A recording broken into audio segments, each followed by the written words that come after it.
Hey guys, Christina Ricci.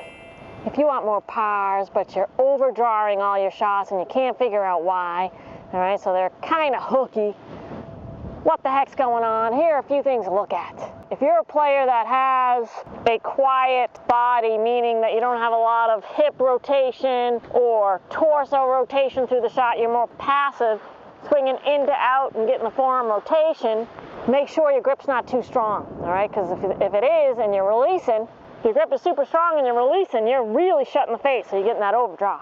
All right, so that's the easiest thing to look at. All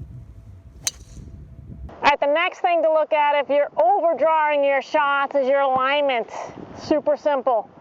All right, so the white represents the target line. If you're walking in, maybe like this, I see this a lot, and kind of work your way around, you tend to be too far right. All right, so what your body's gonna do is gonna pull it across. All right, and it's gonna be low, hooky. Other players walk in, they just get their feet ahead of the ball. So they may have a good club face, but their feet get ahead of the ball. All right, and then when they take their stance, they're dead right. All right, so lay shafts down to help retrain the way you see things. The other thing is to check up with your setup is your shoulder line. All right, I got on Gears Golf. This was a while back, and I discovered that my shoulders were super closed. I couldn't believe how closed they were, and I was overdrawing my shots. All right, so when you get in here, you want to get that inside out baby draw, but you're kind of overcooking this. So you can see where my shoulder line is. All right, so it's going to be hard for you to get to a finish, so you're most likely going to be stuck on your finish and overdraw it. All right, so just watch out that you're not too closed. All right, if you're going for that baby draw, you can close up a little bit, but let's not overcook it. The other thing I see is players that just get that shoulder too high. All right, so just watch out for too much side bend. All right, if you have too much side bend, you're gonna have a hard time getting to your finish. So you're gonna end up like this, and you're gonna overdraw it. All right, so those are simple setup things to look at. And the finish, I just alluded to, and that's a result of your setup.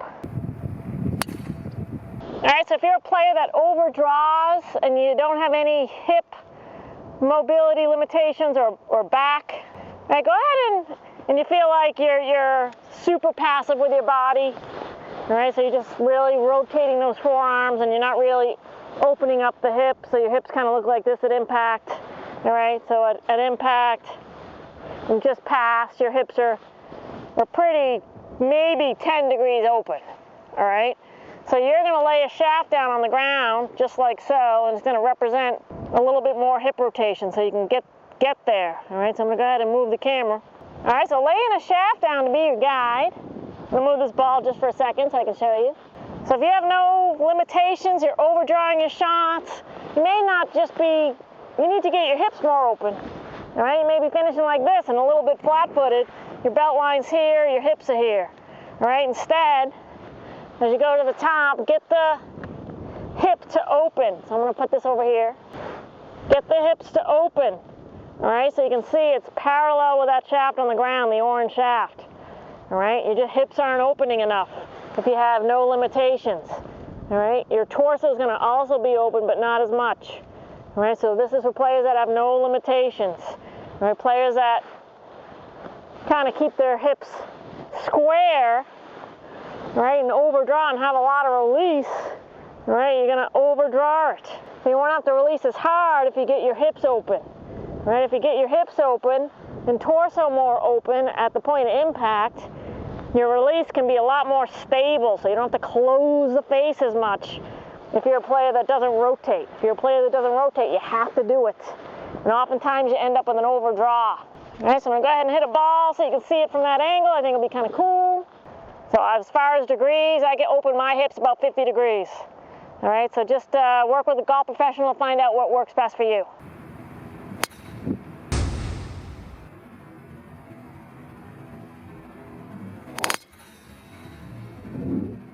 And get your hips open. All right, you can't really get them open enough, I'm going to be honest with you. As long as you can keep your chest down and you're rotating your torso open, but not as much. All right, there it is. So you can see my hips are parallel to that shaft on the ground. The key with the folks that rotate, right? You got to get that lead side extension. Or even for the players, all players, you got to get that lead side extension. So I see players go off as they don't really kind of post up on this lead leg. It's kind of bent and they're kind of stacked up on it. Right? You're not going to get that pop. As I come through, I am really straightening that leg and it's going back. All right, so again, hips are opening. All right, so I almost feel like a little snap. It gives me that tremendous pop off the face. All right, another easy, super easy way to make sure if you have no hip limitations or torso limitations and you can really kind of get these kind of more open is to show more butt cheek. All right, so players that are super passive and get that overdraw, you can't see any butt. All right, you can't see any butt back there. I gotta make sure my camera's good so you can see this. All right, so you wanna see some butt cheek. Players that are too closed or maybe don't have enough rotation and they have a super strong grip with a strong release, they're gonna overdraw it. All right, so you can't see my other butt cheek. Instead, get the both butt cheeks back towards the target. So if you pass back there, they can see both the butt cheeks. They can wave hi, hi butt cheeks. All right, so you can even film yourself. Find out how many butt cheeks do you have at impact? None, one, or two.